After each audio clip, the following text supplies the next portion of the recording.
साथियों नमस्कार, मैं अजय सिंह, सहायक अध्यापक प्राथमिक विद्यालय राजापुर, विकास क्षेत्र राही, जनपद रायबरेली से। आज लोकतंत्र के सबसे बड़े देश भारत, जहां पर लोकतंत्र का एक विशेष मायना है, महत्व रखता है, प्राथमिक विद्यालय राजापुर, विकास क्षेत्र राही, जनपद रायबरेली में आज बाल संसद का चुनाव संपन्न करवाया जा रहा है।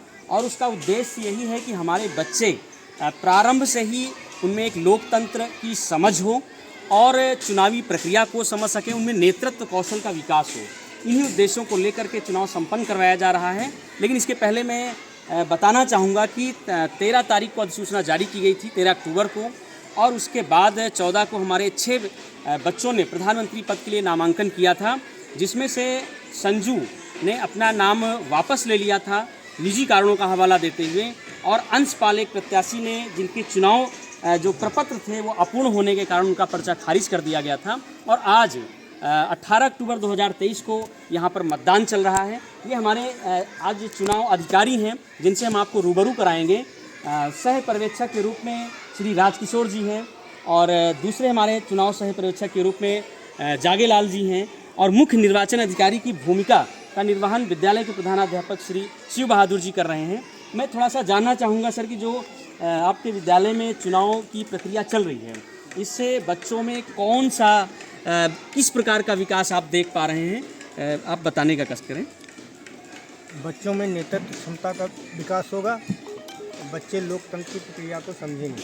बहुत अच्छा, लोकतंत्र की प्रक्रिया को समझेंगे, नेतृत्व कौशल का विकास होगा। और उप सहायक निर्वाचन अधिकारी ग्रुप में सुश्री वंदना जी हैं, जो सहायक अध्यापिका के रूप में इनका मूल पद है। मैं आपसे जानना चाहूँगा कि नेतृत्व कौशल और समझ के अतिरिक्त और कौन से फायदे या आप इस चुनाव में विशेष क्या करवा पा रही हैं जो दिखाई पड़ रहा है आपको। इस चुनाव से ये होगा कि बच्चे अपनी जिम्मेदारी को समझेंगे, ग्रुप में बढ़ जाएंगे, और उस हिसाब से बच्चों के साथ ही, मतलब कि एमडीएम व्यवस्था हो गई या फिर प्रार्थना सभा हो गई, उस व्यवस्था को सुचारू रूप से समझेंगे और करवाएंगे। पुस्तकालय वगैरह है, लाइब्रेरी की व्यवस्था है, सब बच्चे अपने हिसाब से करेंगे और अपनी टीम के साथ मिलकर के कार्य करवाएंगे। बहुत बढ़िया, आपके कहने का जो सारांश है, अगर उसको हम सारांश रूप में कहें कि बच्चों को अवसर दिया जा रहा है, और जब उनको अवसर मिलेगा तो बहुत अच्छी तरीके से उनमें समझ विकसित हो पाएगी। और पर्यवेक्षक के रूप में श्रीमती कंचन जी हमारे बीच में हैं, जो एसएमसी की उपाध्यक्ष भी हैं। आपसे मैं जानना चाहूँगा, आपको ये प्रक्रिया देख करके कैसा लग रहा है। सर बहुत अच्छा लग रहा है। बहुत अच्छा लग रहा है। निश्चित रूप से एक नई प्रक्रिया है, नवीन प्रक्रिया है, तो अच्छा ही लगेगा। आइए हम, ये हमारे प्रधानमंत्री पद के प्रत्याशी हैं रोमा, आपसे मैं जानना चाहूँगा कि आप अगर चुनाव जीतती, क्या लगता है आपको, चुनाव जीत जाएंगी? Yes sir. तो चुनाव जीतने के बाद क्या करेंगे आप? मैं चुनाव जीतने के बाद जो बच्चे निपुण नहीं हैं उनको निपुण बनाऊंगी, और अपनी टीम के साथ अपने विद्यालय में साफ सफाई करूंगी। बहुत बढ़िया, स्वच्छता अभियान जो पूरे देश में चलाया जा रहा है उसकी इन्होंने बात की, और निपुण जो हमारे उत्तर प्रदेश और बेसिक शिक्षा के केंद्र में है उस पर इन्होंने अपनी बात बेबाकी से रखी। ये शिवांशी हमारी दूसरी प्रधानमंत्री पद की प्रत्याशी हैं। आप चुनाव जीतने के बाद क्या करेंगी?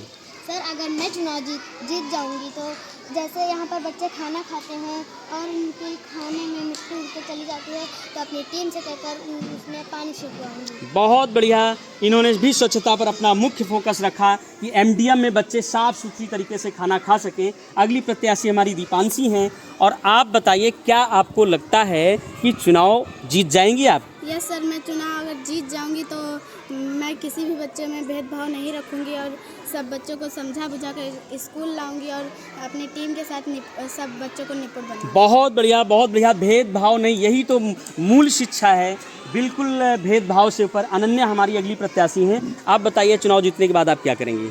मैं अगर चुनाव जीत जाऊंगी तो बच्चों को स्कूल बुला कर लाऊंगी और पेड़ पौधों में पानी डलवाऊंगी, अपने साथियों के साथ मिलकर जो मेरे घर में पास होंगे उसे पढ़ाऊंगी। बहुत बढ़िया, मिलजुल कर काम करना, यही लोकतंत्र का उद्देश्य है। लोकतंत्र में सब राजा हैं, सबसे पूछताछ करके उनकी सलाह मशविरा से काम किया जाता है। आइए आपको ले चलते हैं मतदाताओं में, बाल मतदाताओं में जो उत्साह दिखाई पड़ रहा है, वहाँ पर ले करके चलते हैं कि किस तरीके से हमारे बच्चों में एक उत्साह दिखाई पड़ रहा है वोट डालने को लेकर के।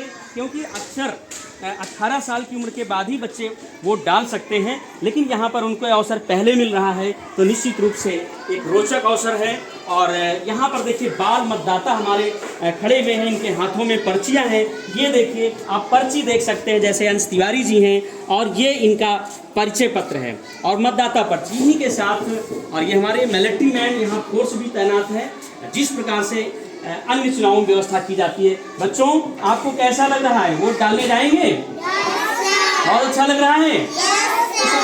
इनकी आवाज़ बता रही है कि कितना उत्साह है। और इसमें हमारे पोलिंग व्यवस्था अधिकारी के रूप में सुश्री सपेरी जी, और पोलिंग व्यवस्था दूसरी सुधा जी और सोनाली जी, आप लोग जो है पोलिंग व्यवस्था के रूप में हमारे स्वयं स्वैच्छिक स्वयंसेवी है ग्राम शिक्षा सैनिक के रूप में। आइए अब लेकर के चलते हैं पोलिंग बूथ, वहाँ पर किस प्रकार से चुनाव की प्रक्रिया संपन्न करवाई जा रही है उसको हम लोग देखेंगे। यहाँ पर एक बहुत बड़ा बैनर है बाल संसद चुनाव 2023, आप इसको देख सकते हैं कितने अच्छे तरीके से अंजाम दिया जा रहा है। अब हम आपको लेके चल रहे हैं मतदान कक्ष के अंदर, और मतदान कक्ष में ये हमारे यहाँ भी मिलिट्री मैन के रूप में बालिका शिवानी और दूसरे मिस्टर आज़ाद जो मिलिट्री मैन की भूमिका का निर्वहन कर रहे हैं। इसके अंदर हमारे पोलिंग व्यवस्था अधिकारी हैं। और इसके बाद यहाँ पर चुनावी प्रक्रिया चल रही है। ये हमारे प्रथम मतदान अधिकारी हैं और ये बाल मतदाता के रूप में यहाँ पर पहुँचे हैं। और अब जो है हमारे जो प्रथम मतदान अधिकारी हैं, ये देखिए उनका नाम काट रहे हैं और अब ये अपनी पर्ची को लेकर के पीठासीन अधिकारी के पास पहुंचे हैं। वो मतदान फोटोयुक्त मतदाता सूची में मिलान कर रहे हैं और मिलान करने के बाद अपनी जो फोटोयुक्त मतदाता सूची है उसमें एक बार पुनः मिलान कर पा रहे हैं। और अब शायद उनका मिलान पूर्ण हो गया है। इसके बाद देखते हैं वो क्या करते हैं। और शायद ये बालक और बालिका जो इसमें काट दिया है इन्होंने, अब देखते हैं कि ये कहाँ पर जाते हैं। अब मतदाता पर्ची ले करके ये द्वितीय मतदान अधिकारी के पास पहुंच रहे हैं। और यहाँ पर जो मिस्टर आर्यन द्वितीय मतदान अधिकारी हैं, अब इनके हस्ताक्षर करवाएंगे। पूरी चुनावी प्रक्रिया को आप देख पा रहे हैं, इन्होंने ढूंढ लिया है, इनका नाम देखिए। और यहाँ पर अब ये अपना नाम लिखेंगे और यहीं के बाद बैलेट पेपर इनको मिलने वाला है, जिसको लेकर के ये मतदान गोपनीय मतदान कक्ष में जाएंगे, जहाँ पर ये हस्ताक्षर कर रहे हैं। और अगले प्रत्याशी बाल मतदाता भी यहाँ पर आ चुके हैं। चलिए आप भी आगे बढ़िए। और इस तरह से प्रक्रिया आगे बढ़ रही है। ये भी द्वितीय मतदान अधिकारी के पास पहुँच गई हैं और आगे इसके बाद ये प्रक्रिया बढ़ेगी। अब ये तृतीय मतदान अधिकारी के पास ये पहुंच गए हैं, दूसरा इनकी भी प्रोसेस चल रही है। इस तरह से मतदान की प्रक्रिया ठीक उसी तरह की उंगली में स्याही का निशान लगाया, जहां बैलेट पेपर दे दिया गया है। और अब ये गोपनीय कक्ष की तरफ आ रहे हैं और अपना बैलेट पेपर में मुहर लगाएंगे। वहां हम लोग नहीं जा सकते हैं, लेकिन ये जो है मुहर रखी होगी उस पर लगाएंगे।